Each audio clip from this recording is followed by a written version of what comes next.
I've now been on 45 milligrams of Mirtazapine for a month now, so I'm bringing you a long anticipated monthly update.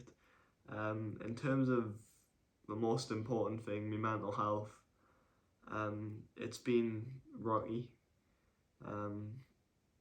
The depression, anxiety, dpdr dissociation is still in pretty much full swing. Don't know if you've seen my last video. I had one of me massive panic attacks where I completely lose control, lungs hurting, wanting to hurt myself, ended up in A&E. I've already explained all that, I'm not getting into too much detail, but yeah, I've only ever had, I'd say, 2 or 3 of those scale of panic attacks since starting Mirtazapine 6 months ago. So you're relatively rare compared to how they used to be since I started the drug, but that's just an example of that. My anxiety levels are still high, and they can get just as high as they used to without being on medication.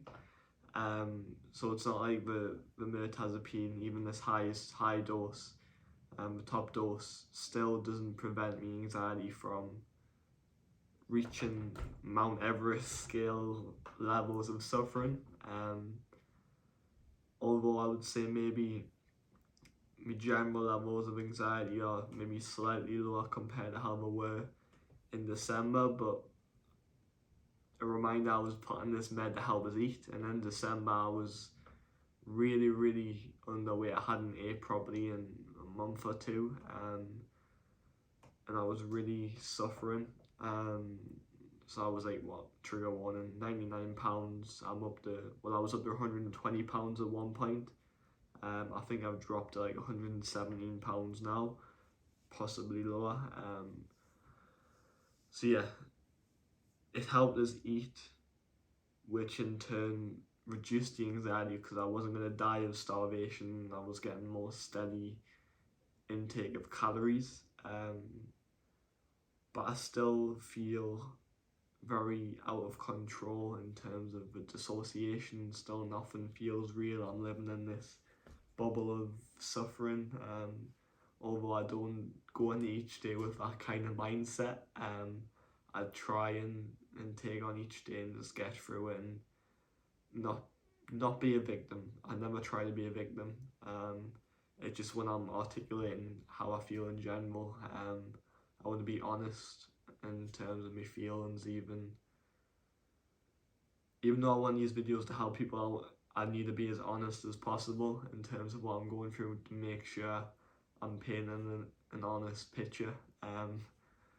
But in terms of side effects, I haven't really noticed much, other than my stomach was burning a lot more than usual. Like, typically it has antihistamine effects on Mirtazapine, so it can cause burning sensation, I think.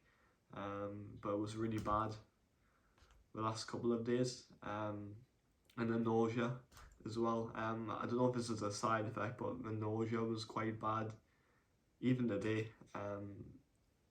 So the lower doses seem to help better with probably eating and feeling sickly.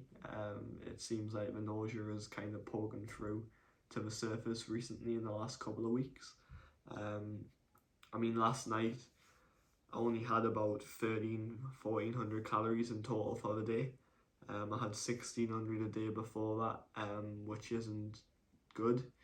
I think that this past week I've struggled to hit 2000 calories, which is the minimum I would really want to be having intaken as my intake, because I'm relatively tall, and I want to make sure I keep the weight on. But yeah, so that's been a struggle.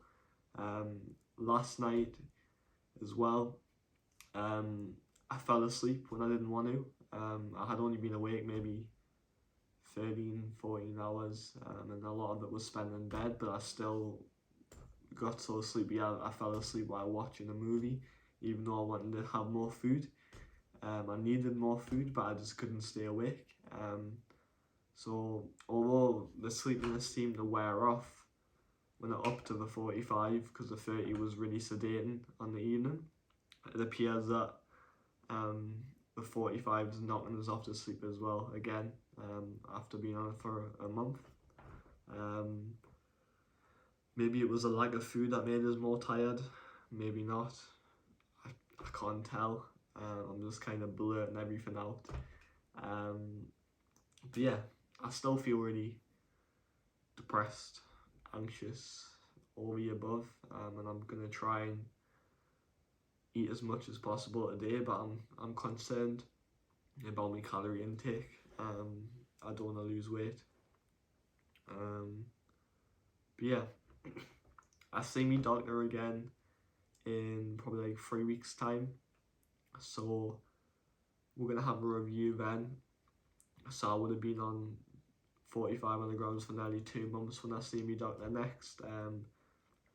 Obviously I'll make sure I do updates along the way. I've been having a dry mouth and dry throat recently as well. I don't know if it's hay fever or what, or it's, I don't know. But yeah, so I'm gonna give it another month at least, see how things go. You never know, things might turn around. I might have a massive turnaround and feel happy again. Maybe the dissociation might let me. I just don't know. I've got to keep hope. But yeah, after being in A&E the other night, I just haven't been feeling like myself very much. Like, I don't know if you can tell by the way I'm articulating things, and just, I don't know, it really takes out of us, especially with a lack of food and all that. But I don't want to talk about that too much. Sometimes I feel like I complain and dwell about stuff too much, but it's just me trying to kind of get as much information in the video as possible on how I'm feeling on this med. But yeah, that's where we're at. That's a monthly update.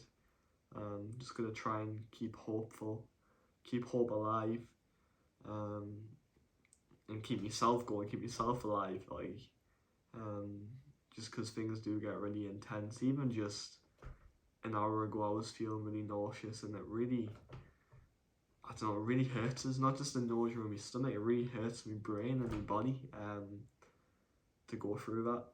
It just feels like things are really hitting us intensely. But I want to talk about that in separate videos as well. So yeah, hopefully this has been helpful, and I'll keep you posted as always.